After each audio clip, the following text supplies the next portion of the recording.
descendait jusqu'à Grenoble, Aix-les-Bains. Et au-dessus de nos têtes, on avait une couche d'1 kilomètre de glace quand même. Avec le réchauffement climatique, eh bien, ce glacier s'est mis à fondre et l'eau s'est infiltrée dans ce qu'on appelle des joints de stratification. C'est des failles tout au long de la roche où la roche est moins solide et c'est donc un chemin privilégié pour que l'eau puisse s'infiltrer petit à petit, élargir la galerie et créer une grotte. Vous avez vu le cirque de pierre autour de la cascade? Vous avez remarqué toutes ces failles. C'est donc les joints de stratification. Les choses les plus importantes à comprendre, bien sûr. Là, si vous voyez derrière moi, vous verrez l'année dernière, c'est l'extrémité d'une galerie parallèle à la nôtre. Donc on va parfois la croiser sur votre droite, comme par exemple après ce virage-là, quand l'eau aura réussi, à force de charrier des gros rochers, à casser en fait la cloison qui les séparait auparavant.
Les plus grandes concrétions de la grotte sont dans une salle, hélas fermée au public parce qu'on peut y aller que deux à la fois et on doit se mettre en boule pour ne pas casser les stalactites qui dépassent. Ici, les stalactites, vous pouvez vous rapprocher. Les stalactites qui restent sont ici, là-haut. Et elles sont petites. Pourtant, ça, c'est 10 siècles de travail, messieurs, dames. Donc, quand vous voyez des stalactites de plusieurs mètres de haut, c'est des millions d'années à se faire. Donc là, c'est l'acide carbonique présent dans l'eau qui s'est infiltré dans les failles que je vous expliquais juste avant. Et du coup, l'acide carbonique est venu détériorer le calcaire, qui est très dur, et l'a transformé en ce qu'on appelle du calcite. C'est des particules qui restent en suspension au bout des stalactites, et lorsque ces particules durcissent, eh bien le stalactite grandit, ou bien quand les gouttes d'eau tombent, on se retrouve avec une stalagmite.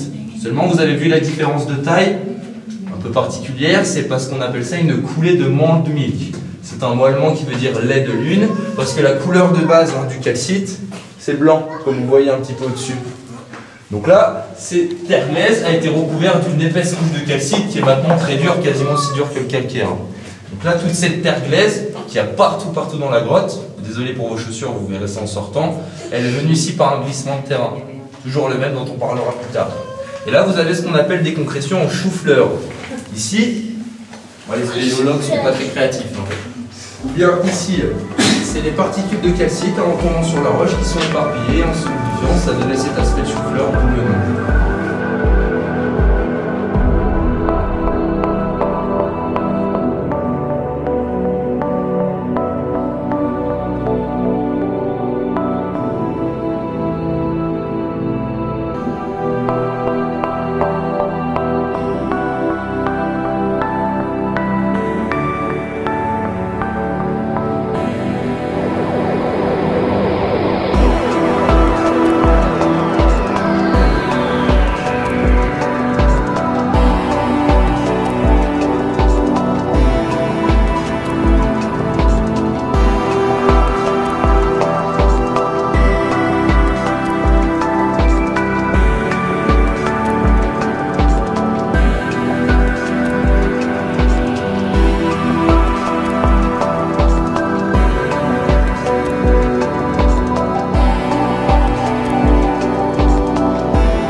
va parler de la roche que vous avez vue très lisse ici, et de toutes ces petites vaguelettes au plafond. Donc, imaginez auparavant, excusez-moi, là, c'est compliqué, au niveau de mes épaules.